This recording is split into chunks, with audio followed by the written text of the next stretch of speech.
بسم اللہ الرحمن الرحیم۔ السلام علیکم۔ یقیناً تمام تعریفیں اللہ کے لیے ہیں،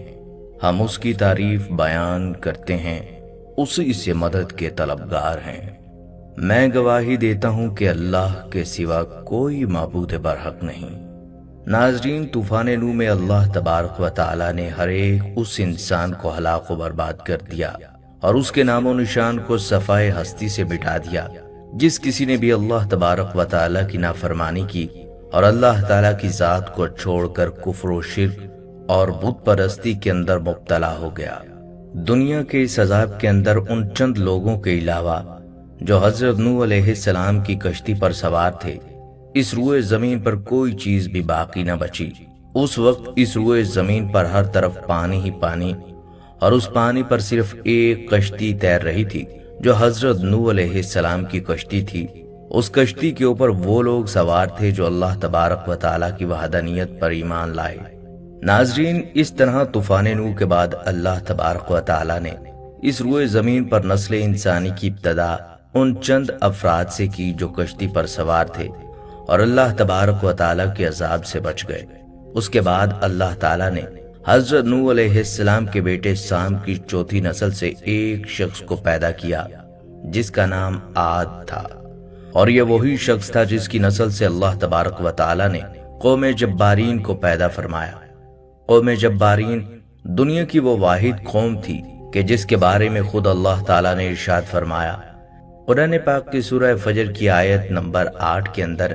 اللہ تعالی فرماتے ہیں، ان کے جیسی کوئی اور قوم اور ملکوں میں پیدا ہی نہیں کی گئی۔ ناظرین، آج کی ویڈیو میں ہم آپ کو بتائیں گے طوفان نوح کے بعد پوری دنیا پر حکومت اور راج کرنے والی قوم جبارین کون تھی، اس قوم کے افراد کتنے طاقتور تھے، ان کے قد کتنے لمبے تھے، اس قوم کو اللہ تبارک و تعالی نے کون کون سی نعمتوں سے نوازا تھا، اور وہ قوم کہ جس کو اللہ تبارک و تعالی نے اس دنیا کی سب سے لمبی اور طاقتور قوم بنایا تھا، اور ان جیسے لوگ اللہ تعالی نے دوبارہ اس دنیا کے اندر پیدا ہی نہیں کیے۔ اس قوم جبارین نے ایسی کون سی اللہ تعالی کی نافرمانی کی اور ایسے کون کون سے گناہوں کے اندر مبتلا ہو گئے جس کی وجہ سے اللہ تبارک و تعالی نے اس نافرمان قوم کی پکڑ فرمائی اور دنیا کی سب سے طاقتور قوم کو دنیا کے لیے عبرت کا نشان بنا دیا، اور دنیا کے سب سے طاقتور لوگوں کی نسل کو ہمیشہ کے لیے ختم کر دیا۔ ناظرین، اس ایمان افروز اور عبرت ناک ویڈیو کو دیکھنے کے لیے آپ سے ہماری یہ گزارش ہے، ہماری اس ویڈیو کو سکپ کیے بغیر آخر تک لازمی دیکھیے گا، اور اگر آپ ہمارے چینل پر نئے ہیں تو سب سے پہلے ہمارے چینل کو سبسکرائب کر لیں۔ ناظرین، طوفان نوح کے بعد اللہ تبارک و تعالی نے نسل انسانی کی ابتدا ایک بار پھر سے حضرت نوح علیہ السلام کی اولاد سے کی۔ حضرت نوح علیہ السلام کے بیٹے سام کی نسل سے ایک عربی شخص پیدا ہوا جو کہ دوسرے انسانوں سے بالکل مختلف تھا۔ یہ شخص دوسرے انسانوں کی نسبت بہت زیادہ طاقتور اور لمبا تھا۔ اسی شخص کی نسل میں سے اللہ تعالی نے ایک ایسی قوم کو پیدا کیا جو دنیا کی سب سے پہلی سپر پاور، دنیا کی سب سے پہلی طاقتور اور دنیا کی سب سے پہلی دراز قد قوم تھی۔ ناظرین، ذرا سوچئے کہ یہ قوم کس قدر طاقتور اور دراز قد تھی کہ جس کے بارے میں اللہ تعالیٰ خود فرما رہے ہیں کہ میں نے ان کے جیسی قوم اور ملکوں میں پیدا ہی نہیں کی۔ یہ قوم ارم نامی بستی کے اندر آباد تھی، اور اس قوم کو اللہ تبارک و تعالیٰ نے ایسے فن سے نوازا تھا کہ بڑے بڑے پہاڑوں اور پتھروں کو تراش کر ان کے اندر خوبصورت محلات بنایا کرتے تھے، اور انہی محلات کے اندر اپنی زندگی گزارا کرتے تھے، جیسا کہ قرآن مجید میں اللہ تعالیٰ ارشاد فرماتا ہے،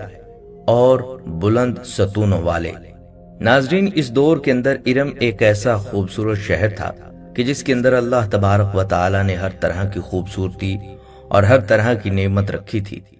ہر طرف سرسبز و شاداب باغات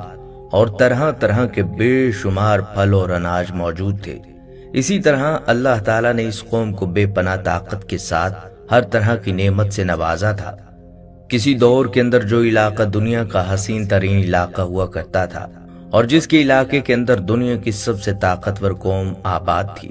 وہ علاقہ آج ایسا صحرا بن چکا ہے کہ جس کے اندر ہر طرف ریت ہی ریت موجود ہے، اور یہ ایسا خوفناک صحرا ہے کہ آج کے دور میں کوئی بھی طاقتور شخص اس صحرا میں داخل ہونے کی جرت نہیں کر سکتا۔ ناظرین، قوم جبارین کے قد 40 ہاتھ لمبے تھے اور ان کی اوسط عمر 1000 سال کی تھی۔ اس قوم پر اللہ تعالیٰ کا یہ خاص کرم تھا کہ اس قوم کو کبھی کوئی بیماری نہ لگتی اور نہ ہی ان کے سر میں درد ہوتا اور نہ ہی یہ کبھی بوڑھے ہوتے، یہاں تک کہ ان کی نظر بھی کمزور نہ ہوتی۔ یہ لوگ 1000 سال کی عمر جوانی اور تندرستی میں گزارتے۔ یہ لوگ اتنے طاقتور تھے کہ ان کی عورتیں ایک ہی مرتبہ حاملہ ہو جاتی، اور یہی وہ وجہ تھی کہ جس کی وجہ سے اس قوم کی نسل بہت زیادہ بڑھی، اور اسی وجہ سے اس قوم نے پوری دنیا کے اندر اپنا اثر و رسوخ پیدا کر لیا اور دنیا کی سپر پاور قوم بن گئی۔ یہ قوم اگر کسی ملک کو فتح کرنے کے لیے اس علاقے میں داخل ہوتی تو وہ لوگ ان کی دہشت کی وجہ سے پہلے ہی ہتھیار ڈال دیتے، اور اس طرح یہ قوم اس ملک کو اپنے قبضے میں لے لیتی۔ ناظرین، قوم جبارین 13 قبیلوں پر مشتمل تھی۔ جب اللہ تعالیٰ نے اس قوم کو ہر طرح کی نعمتوں سے نوازا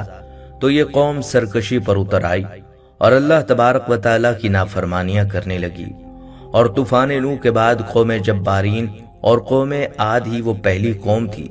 کہ جنہوں نے اللہ تبارک و تعالیٰ کی ذات کو چھوڑ کر بت پرستی کی بنیاد رکھی اور اللہ تعالیٰ کی ذات کے علاوہ بتوں کی پوجا شروع کی۔ اس طرح یہ قوم بت پرستی کے اندر مبتلا ہونے کے بعد طرح طرح کے گناہوں کے اندر مبتلا ہو گئی اور حد سے زیادہ بڑھ گئی۔ اس قوم کی ہدایت کے لیے اللہ تعالیٰ نے اپنے پیارے نبی حضرت ہود علیہ السلام کو مبعوث فرمایا، جیسا کہ اللہ تبارک و تعالیٰ قرآن پاک میں ارشاد فرماتا ہے، اور حضرت ہود علیہ السلام کو یاد کرو کہ جب انہوں نے ان کو احقاف کے اندر ڈرایا۔ ناظرین، یمن اور عمان کے اندر احقاف نامی سرزمین پر قوم عاد رہتے تھے اور وہاں پر نعمتوں کی فراوانی کے سبب خوشحال اور آرام دہ زندگی بسر کر رہے تھے۔ آہستہ آہستہ توحید کو چھوڑ کر بت پرستی اختیار کی اور فسق و فجور میں غرق ہو گئے، اور انہوں نے لوگوں پر ظلم و ستم ڈھائے۔ اللہ تعالیٰ نے ان کے درمیان حضرت ہود علیہ السلام کو مبعوث کیا۔ ناظرین، اس سے پہلے ہم حضرت ہود علیہ السلام اور قوم عاد کے متعلق بات کریں۔ یہ بتا دینا ضروری ہے کہ قرآن پاک کے علاوہ کوئی تاریخ کی کتاب یا تورات قوم عاد کے متعلق روشنی نہیں ڈالتے، اس لیے اس قوم کے حالات کا نقشہ صرف قرآن پاک سے ہی معلوم کیا جا سکتا ہے۔ قوم عاد کا زمانہ تقریباً 2000 قبل مسیح مانا جاتا ہے، اور قرآن مجید میں عاد کو من بعد قوم نوح کہہ کر قوم نوح کے خلفاء میں شمار کیا ہے۔ اس سے بھی یہی ثابت ہوتا ہے کہ شام کی دوبارہ آبادی کے بعد سامیہ کی ترقی عاد سے ہی شروع ہوتی ہے۔ عاد کا مرکزی مقام ارض احقاف ہے۔ یہ حضر موت کے شمال میں اس طرح واقع ہے کہ اس کے مشرق میں عمان ہے اور شمال میں ربیع الخالی، مگر آج یہاں ریت کے ٹیلوں کے سوا کچھ بھی نہیں، اور بعض مورخین کہتے ہیں کہ ان کی آبادی عرب کے سب سے بہترین حصہ حضر موت اور یمن میں خلیج فارس کے سواحل سے حدود عراق تک وسیع تھی، اور یمن ان کا دار حکومت تھا۔ عاد بت پرست تھے اور صنم تراشی میں ماہر تھے۔ تاریخ قدیم کے بعض ماہرین کہتے ہیں کہ ان کے معبودان باطل بھی قوم نوح علیہ السلام کی طرح ود، سوا، یاغوث، یعقوب اور نصر ہی تھے۔ اور حضرت عبداللہ بن عباس رضی اللہ تعالیٰ عنہ سے ایک اثر منقول ہے، اس میں ہے کہ ان کے ایک صنم کا نام سمود اور ایک کا نام ہتار تھا۔ قوم عاد اپنی مملکت کی خوبصورتی اور جسمانی قوت کے غرور میں ایسے چمکے کہ انہوں نے خدا واحد کو بالکل بھلا دیا اور اپنے ہاتھوں کے بنائے ہوئے بتوں کو اپنا معبود مان کر ہر قسم کے شیطانی اعمال بے خوف و خطر کرنے لگے۔ تب اللہ تعالیٰ نے انہی میں سے ایک پیغمبر حضرت ہود علیہ السلام کو مبعوث فرمایا۔ حضرت ہود علیہ السلام عاد کی سب سے معزز شخص خلود کے ایک فرد تھے۔ سرخ و سفید رنگ اور وجیح تھے، ان کی داڑھی بڑی تھی۔ انہوں نے اپنی قوم کو اللہ کی توحید کی طرف اور اس کی عبادت کی طرف دعوت دی اور لوگوں پر ظلم و ستم کرنے سے منع فرمایا، مگر عاد نے ایک نہ مانی اور ان کو سختی کے ساتھ جھٹلایا اور غرور و تکبر کے ساتھ کہنے لگے، آج دنیا میں ہم سے زیادہ شان و شوکت کا کون مالک ہے؟ مگر حضرت ہود علیہ السلام مسلسل اسلام کی تبلیغ میں لگے رہے۔ وہ اپنی قوم کو عذاب الہی سے ڈراتے اور غرور و سرکشی کے نتائج بتا کر قوم نوح کے واقعات یاد دلاتے، اور کبھی ارشاد فرماتے، اے قوم، اپنی جسمانی طاقت اور حکومت کے جبروت پر گھمنڈ نہ کر، بلکہ خدا کا شکر ادا کر کہ اس نے تجھ کو یہ دولت بخشی، قوم نوح کی تباہی کے بعد تجھ کو زمین کا مالک بنایا، خوش عیشی، فارغ البالی اور خوشحالی عطا کی، لہٰذا اس کی نعمتوں کو نہ بھول اور خود ساختہ بتوں کی پرستش سے باز آ جا، جو نہ تو نفع پہنچا سکتے ہیں اور نہ دکھ دے سکتے ہیں۔ زندگی اور موت، نفع اور نقصان سب ایک اللہ ہی کے ہاتھ میں ہے۔ اے افراد قوم، مانا کہ تم عرصہ تک سرکشی اور اس کی نافرمانی میں مبتلا رہے، مگر آج بھی اگر توبہ کر لو اور باز آ جاؤ تو اس کی رحمت وسیع ہے، اور دروازہ توبہ بند نہیں ہوا۔ اس سے مغفرت چاہو وہ بخش دے گا، اس کی طرف رجوع ہو جاؤ وہ معاف کر دے گا۔ تقوی و طہارت کی زندگی اختیار کر لو، وہ تم کو دن دگنی رات چگنی ترقی عطا کرے گا، بیش از بیش عزت عطا کرے گا، اور مال و عزت میں سرفرازی بخشے گا۔ حضرت ہود علیہ السلام اپنی تبلیغ اور پیغام حق کے ساتھ بار بار یہی دہراتے کہ میں تم سے کسی اجر و عوض کا خواہاں نہیں، میرا اجر تو خدا ہی کے پاس ہے، اور نبی کی زندگی کا امتیاز ہے۔ ان کو کوئی یہ تہمت نہیں لگا سکتا کہ وہ مال کی طلب میں ایسا کرتے ہیں یا عزت و جاہ اور ریاست کے طالب ہیں۔ وہ نہ قوم سے اپنی ریاست و عزت کے طالب ہوتے ہیں اور نہ ہی مال و متاع کے۔ ان کے سامنے تو صرف ایک ہی نقطہ ہوتا ہے، اور وہ ادائے فرض اور اپنے مال کے حقیقی کے احکامات کی پیغمبری کرنا۔ ناظرین، قوم عاد میں ایماندار تو چند ہی لوگ تھے، باقی تمام سرکش اور متمرد انسانوں کا گروہ تھا۔ ان کو حضرت ہود علیہ السلام کی یہ نصیحتیں سخت شوق گزرتی تھیں اور وہ انہیں برداشت نہیں کر سکتے تھے۔ ان کے خیال، ان کے عقائد، ان کے اعمال، غرض ان کے کسی ارادہ میں بھی کوئی شخص حائل ہو، اس لیے انہوں نے یہ روش اختیار کی کہ حضرت ہود علیہ السلام کا مذاق اڑایا، ان کو بے وقوف گردانا اور ان کی معصومانہ حقانیتوں اور صداقتوں کی تمام دلائل کو جھٹلانا شروع کر دیا، اور حضرت ہود علیہ السلام سے کہنے لگے، اے ہود، تو ہمارے پاس ایک دلیل بھی نہیں لایا، اور تیرے کہنے سے ہم اپنے خداؤں کو چھوڑنے والے نہیں، اور نہ ہم تجھ پر ایمان لانے والے ہیں۔ ہم اس ڈھونگ میں آنے والے نہیں کہ تجھ کو خدا کا رسول مان لیں اور اپنے خداؤں کی عبادت چھوڑ کر یہ یقین کر لیں کہ وہ خدا اکبر کے سامنے ہمارے سفارشی نہیں ہوں گے۔ حضرت ہود علیہ السلام نے ان سے کہا کہ نہ میں بے وقوف ہوں نہ پاگل، بلا شبہ خدا کا رسول اور پیغمبر ہوں۔ اللہ تعالیٰ اپنے بندوں کی ہدایت کے لیے بے وقوف کو منتخب نہیں کیا کرتا کہ اس کا نقصان اس کے نفع سے بڑھ جائے اور ہدایت کی جگہ گمراہی آ جائے۔ وہ اس عظیم الشان خدمت کے لیے اپنے بندوں میں سے ایسے شخص کو چنتا ہے جو ہر طرح اس کا اہل ہو اور اس خدمت حق کو بخوبی انجام دے سکے، اور اللہ خوب جاننے والا ہے کہ اپنے منصب رسالت کو کس جگہ رکھے۔ مگر قوم کی سرکشی اور مخالفت بڑھتی ہی رہی، اور ان پر آفتاب سے زیادہ روشن دلائل کا مطلق اثر نہ ہوا، اور وہ حضرت ہود علیہ السلام کی تکذیب و تضلیل کے اور زیادہ درپے ہو گئے، اور نعوذ باللہ انہیں مجنون اور خبتی کہہ کر اور زیادہ مذاق اڑانے لگے اور کہنے لگے، اے ہود، جب سے تو نے ہمارے معبودوں کو برا کہنا اور ہم کو ان کی عبادت سے باز رہنے کے لیے تلقین کرنا شروع کیا ہے، ہم دیکھتے ہیں اس وقت سے تیرا حال خراب ہو گیا ہے اور ہمارے خداؤں کی بد دعا سے تو پاگل اور مجنون ہو گیا ہے، تو اب ہم اس کے علاوہ تجھ کو اور کیا سمجھیں۔ ان کو اپنی اس گستاخانہ جرت اور تہمت سے یہ خیال ہو چلا تھا کہ اب کوئی شخص حضرت ہود علیہ السلام کی طرف دھیان نہ دے گا اور ان کی باتوں کو توجہ سے نہ سنے گا۔ حضرت ہود علیہ السلام نے یہ سب کچھ نہایت صبر کے ساتھ سنا اور پھر ان سے یوں مخاطب ہوئے، میں خدا کو اور تم سب کو گواہ بنا کر سب سے پہلے یہ اعلان کرتا ہوں کہ میں اس اعتقاد سے قطعاً بری ہوں کہ ان بتوں میں یہ قدرت ہے کہ مجھ کو یا کسی اور کو کسی بھی قسم کی برائی پہنچا سکیں۔ اس کے بعد تم کو اور تمہارے ان معبودان باطل کو چیلنج کرتا ہوں کہ اگر ان میں سے ایسی قدرت ہے تو وہ مجھ کو نقصان پہنچانے میں جلدی سے اقدام کریں۔ میں اپنے اللہ کے فضل و کرم سے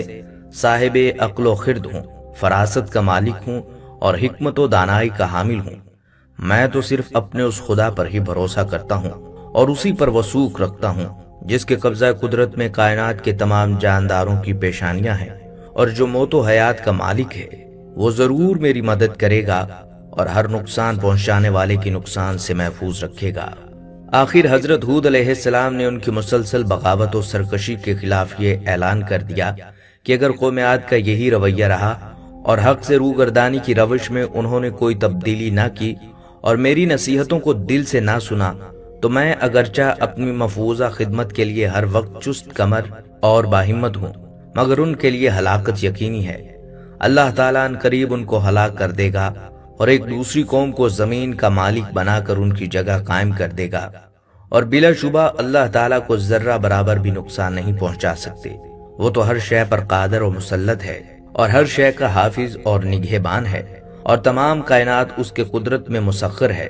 آپ علیہ السلام نے اپنی قوم سے کہا، اے قوم، اب بھی سمجھ اور عقل و ہوش سے کام لے لو۔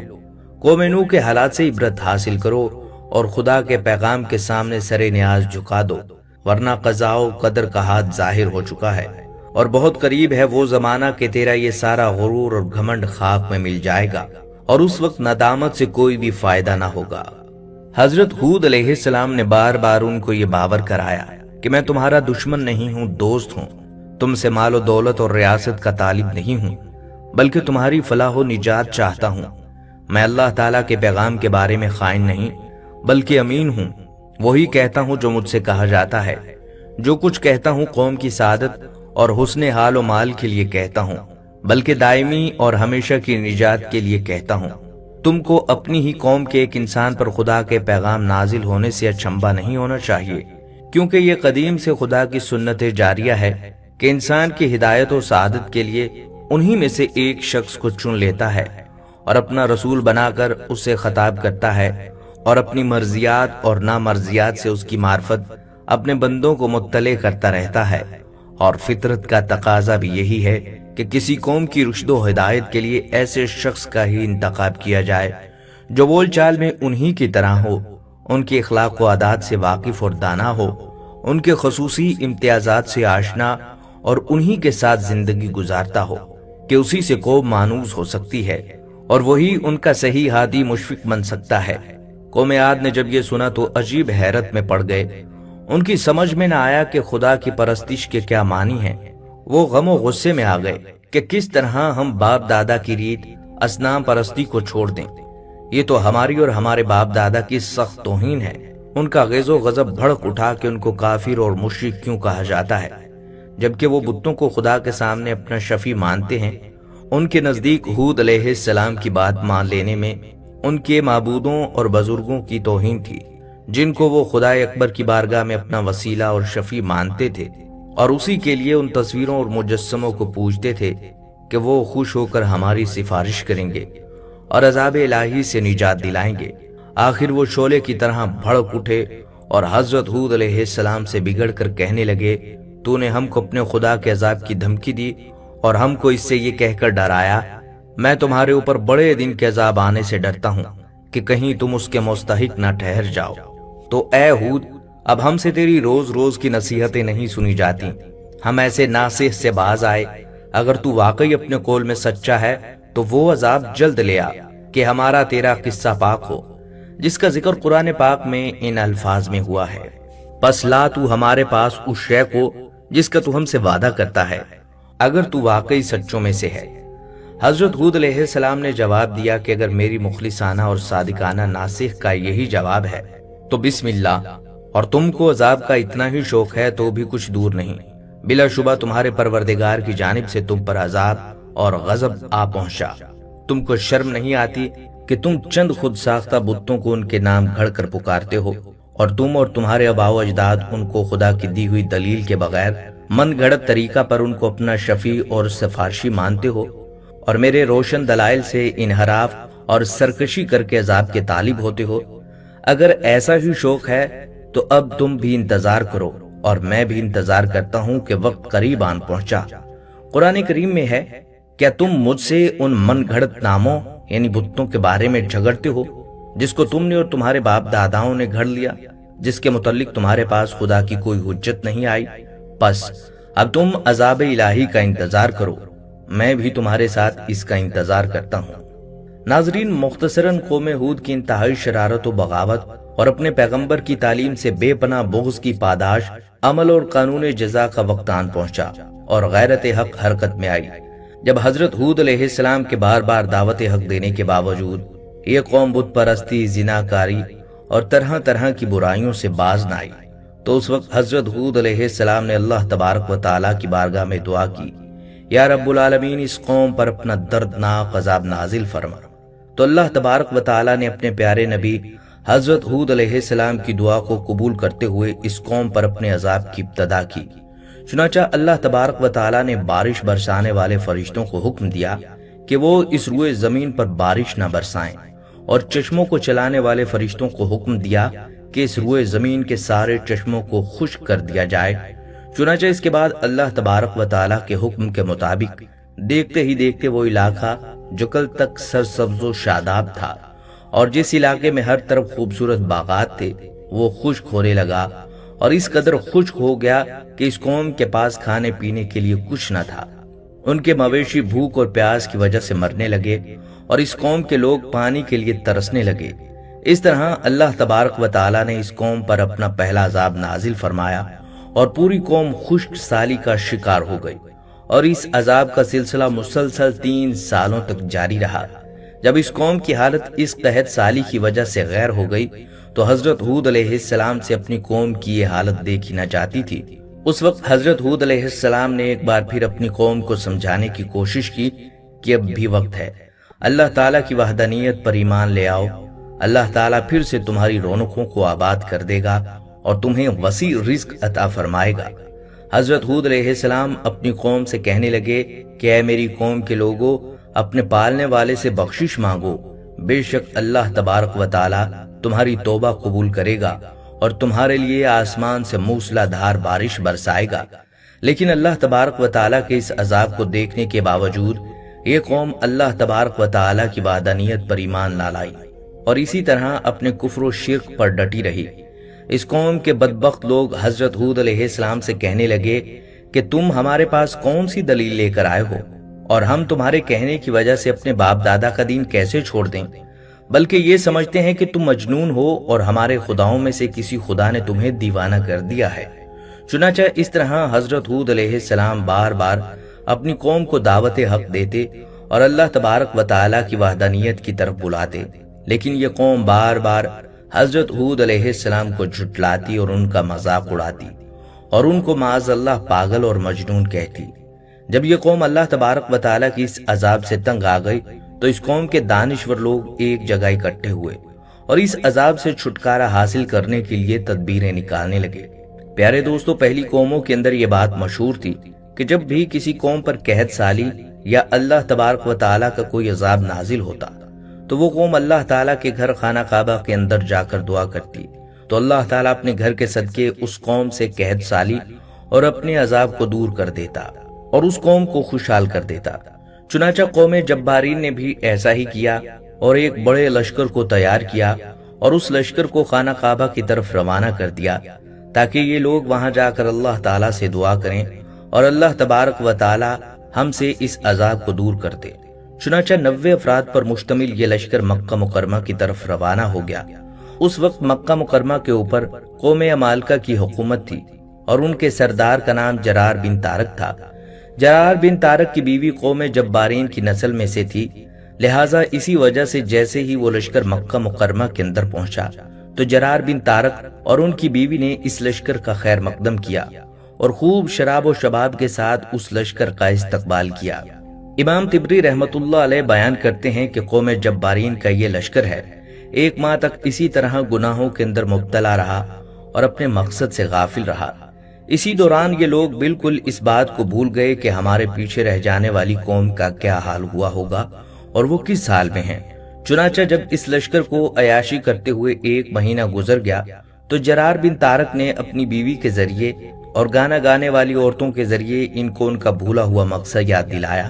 کہ وہ کس مقصد کے لیے یہاں پر آئے ہیں اور وہ یہاں آ کر اپنے مقصد کو بھول بیٹھے ہیں۔ چنانچہ ان کی یاد دلانے پر اس لشکر کو ہوش آیا اور یہ لوگ فوراً مکہ معظمہ کی طرف گئے اور وہاں جا کر اللہ تبارک و تعالیٰ کی بارگاہ میں رو رو کر دعائیں کرنے لگے۔ ابھی یہ لوگ دعا کے اندر مصروف ہی تھے کہ یکا یک دیکھتے ہی دیکھتے ایک سیاہ رنگ کا بادل ان کے اوپر آ گیا۔ ان بادلوں کو دیکھ کر یہ لوگ بہت خوش ہوئے چنانچہ اس کے بعد ان لوگوں نے خوشی خوشی اپنے علاقے کی طرف جانے کی تیاری کی۔ جیسے جیسے یہ لوگ اپنے علاقے کی طرف بڑھتے جاتے، ویسے ویسے یہ بادل بھی ان کے پیچھے اس علاقے کی طرف بڑھتے جاتے۔ اس طرح جب یہ لشکر اپنے علاقے کے قریب آیا اور جب حضرت ہود علیہ السلام نے ان کالے بادلوں کو دیکھا تو حضرت ہود علیہ السلام فوراً سمجھ گئے یہ بادل بارش لے کر نہیں بلکہ اللہ تبارک و تعالیٰ کا دردناک عذاب لے کر آ رہے ہیں۔ چنانچہ جن بادلوں کو دیکھ کر یہ لوگ خوش ہو رہے تھے اور بارش سمجھ رہے تھے، در حقیقت وہ بادل اللہ تعالیٰ کا دردناک عذاب تھے جو ان پر نازل ہونے والا تھا۔ چنانچہ حضرت ہود علیہ السلام نے اللہ تبارک و تعالیٰ کے عذاب کو دیکھ لیا تو حضرت ہود علیہ السلام نے ایک مرتبہ پھر اپنی قوم کو سمجھانے کی کوشش کی کہ اب بھی وقت ہے، تم اللہ تعالیٰ کی وحدانیت پر ایمان لے آؤ اور اپنے گناہوں سے توبہ کر لو، ورنہ اللہ تبارک و تعالیٰ کا دردناک عذاب تمہارا منتظر ہے اور ان قریب تم لوگ ہلاک کر دیے جاؤ گے۔ لیکن حضرت ہود علیہ السلام کی واعظ و نصیحت کا اس بدبخت قوم پر کوئی اثر نہ ہوا اور اسی طرح حضرت ہود علیہ السلام کو جھٹلاتے رہے اور اپنے کفر و شرک پر ڈٹے رہے۔ چنانچہ حضرت ہود علیہ السلام کی یہ بات سننے کے بعد یہ قوم اپنی سرکشی سے باز نہ آئی اور اسی طرح حضرت ہود علیہ السلام کو جھٹلاتی رہی۔ آخری بار سمجھانے کے باوجود بھی جب یہ قوم راہ حق پر نہ آئی تو اللہ تعالیٰ نے حضرت ہود علیہ السلام کو اس علاقے سے ہجرت کرنے کا حکم دیا۔ چنانچہ حضرت ہود علیہ السلام مومنین کو لے کر اس علاقے سے ہجرت کر گئے۔ جیسے ہی حضرت ہود علیہ السلام نے مومنین کے ساتھ اس علاقے سے قدم باہر رکھا تو وہ بادل مزید سیاہ ہوتے گئے اور دیکھتے ہی دیکھتے دردناک طوفان شروع ہو گیا۔ ان بادلوں کے اندر اللہ تعالیٰ کی طرف سے بھیجی ہوئی اس قدر دردناک ہوا تھی کہ جس نے اس قوم کے لوگوں کو چیونٹیوں کی طرح اٹھا کر پھینکنا شروع کر دیا، اور قوم جبارین کے وہ لوگ جو دنیا کی سب سے طاقتور قوم تھی، اس قوم کے لوگ تنکوں کی طرح ہواؤں میں اڑ رہے تھے۔ تنو مند اور قوی ہیکل انسان جو اپنی جسمانی قوتوں کے گھمنڈ میں سرمست اور سرکش تھے، اس طرح بے حس و حرکت پڑے نظر آئے جس طرح آندھی سے تناور درخت بے جان ہو کر گر جاتے ہیں۔ اور اسی طرح اس دردناک عذاب کے اندر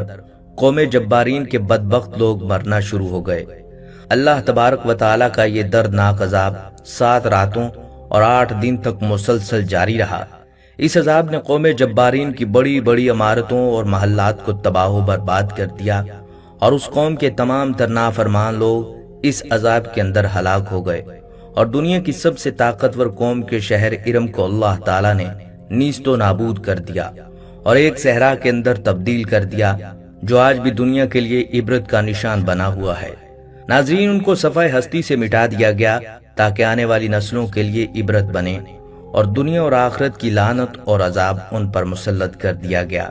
کہ وہ اس کے زیادہ مستحق تھے۔ اور حضرت ہود علیہ السلام اور ان کے مخلص پیروکار اللہ کی رحمت اور نعمت کی وجہ سے عذاب الہی سے محفوظ رہے اور سرکش قوم کی سرکشی و بغاوت سے معمون ہو گئے۔ یہ ہے عاد اولا کی وہ داستان عبرت جو اپنے اندر چشم و عبرت کے بے شمار نصیحتیں رکھتی ہے اور خدائے برتر کے احکام کی تعمیل اور تقوی و طہارت کی زندگی کی جانب دعوت دیتی ہے۔ شرارت، سرکشی اور خدا کے احکام سے بغاوت کے انجام بد سے آگاہ کرتی ہے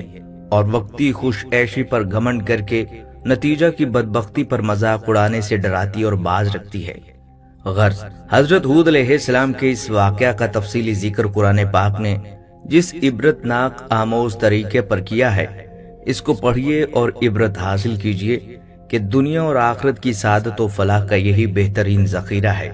ناظرین، اگر آپ تاریخ عالم پر نظر دوڑائیں تو آپ کو معلوم ہو جائے گا کہ قوموں کے زوال کا ایک ہی سبب تھا، یعنی اللہ کی نافرمانی میں مبتلا ہو جانا اور اپنے وقت کے پیغمبروں کو جھٹلانا۔ اللہ کسی قوم پر یکدم زوال نہیں کرتا اور نہ ہی اچانک ہلاک کیا کرتا ہے، بلکہ پہلے ان کے پاس اپنے بندوں کو بھیجتا ہے تاکہ وہ اس قوم کی اصلاح کر سکیں اور ان کو نصیحت کر سکیں۔ لیکن جب انہوں نے اس نصیحت کو ٹھکرایا اور اپنی منچاہی زندگی بسر کرنے لگے تو اللہ تعالیٰ نے ان کو مختلف طریقوں سے ہلاک کیا۔ ان قوموں پر جتنے بھی عذاب آئے ہیں وہ سب ان کی نافرمانیوں کی وجہ سے آئے ہیں، چاہے وہ نافرمانی کاروباری معاملات کی صورت میں ہو یا آپس میں تعلقات کی صورت میں ہو یا عبادات کی صورت میں ہو۔ اللہ تعالیٰ نے ان سے ان کی نافرمانیوں کی وجہ سے قیامت تک کے لیے آنے والی انسانیت کے لیے انہیں نشان عبرت بنایا۔ آج بھی دنیا میں کئی ایسے مقامات موجود ہیں جہاں ان کے آثار نمایاں ہیں، اور ان عذابات کا اقرار جدید سائنس بھی اپنی ریسرچ میں کر چکی ہے۔ جن باتوں کی وجہ سے وہ عذاب خداوندی کی لپیٹ میں آئے، وہی باتیں آج ہمارے معاشرے میں بھی نمایاں ہو چکی ہیں۔ جناب نبی صلی اللہ علیہ وآلہ وسلم نے اللہ سے اپنی امت کے حق میں دعا کی، اے اللہ میری قوم کو ہدایت دے اور ان کو پچھلی دیگر قوموں کے عذاب سے محفوظ فرما۔ جناب نبی کریم صلی اللہ علیہ وآلہ وسلم کی اس دعائے مبارک سے آج ہم پچھلی دیگر قوموں کی طرح عذاب سے محفوظ ہیں۔ آج کے اس معاشرے میں ہماری ان گنت معاشرتی اور کاروباری برائیوں کی وجہ سے مہنگائی کا بڑھنا، قتل و غارت کا پھیلنا، جھوٹ، غیبت، چوری، مکاری اور خود غرضی کا پھیلنا، یہ سب قرآن اور اس کے احکام سے دوری کی وجہ سے ہے۔ آج ہم نے قرآن کے احکام پر عمل کرنا چھوڑ دیا اور جناب سرور کونین صلی اللہ علیہ وآلہ وسلم کے فرامین مبارکہ کے دامن سے ہم دور ہو گئے۔ ایک وقت تھا جب مسلم قوم معاشرتی اور کاروباری معاملات میں قرآن و سنت کی روشنی میں عمل پیرا تھی اور خوشحال زندگی گزار رہی تھی، اور غیر مسلم اقوام کو ان کی خوشحالی پر رشک آتا تھا اور مسلمانوں کے تہذیب و تمدن پر فخر کیا کرتے تھے۔ اگر آج ہم قرآن و سنت کے مطابق اپنی زندگی گزاریں اور صحابہ کرام رضی اللہ تعالیٰ عنہم کی زندگی کو اپنے لیے مشعل راہ بنائیں تو انشاءاللہ یہ مسلم قوم پھر سے خوشحال زندگی کی موڑ پر ہوگی۔ دوستو، یہ تھی ہماری آج کی ویڈیو۔ ہم امید کرتے ہیں کہ آپ کو ہماری یہ ویڈیو ضرور پسند آئی ہوگی۔ اگر آپ کو ہماری یہ ویڈیو پسند آئی ہے تو آپ سے گزارش کرتے ہیں کہ آپ ہمارے چینل کو ضرور سبسکرائب کر لیں اور ساتھ ہی لگے بیل کے بٹن کو بھی پریس کر لیں تاکہ آپ کے پاس ہماری آنے والی مزید معلوماتی ویڈیوز کا نوٹیفیکیشن بر وقت مل سکے۔ سبسکرائب کے ساتھ ساتھ ہماری ویڈیو کو لائک بھی کریں اور اپنی قیمتی رائے کا اظہار کمنٹس میں ضرور کریں۔ کمنٹس میں آپ اپنے سوالات بھی ہم تک پہنچا سکتے ہیں۔ اللہ تعالیٰ آپ کو اپنی حفظ و امان میں رکھے، آمین۔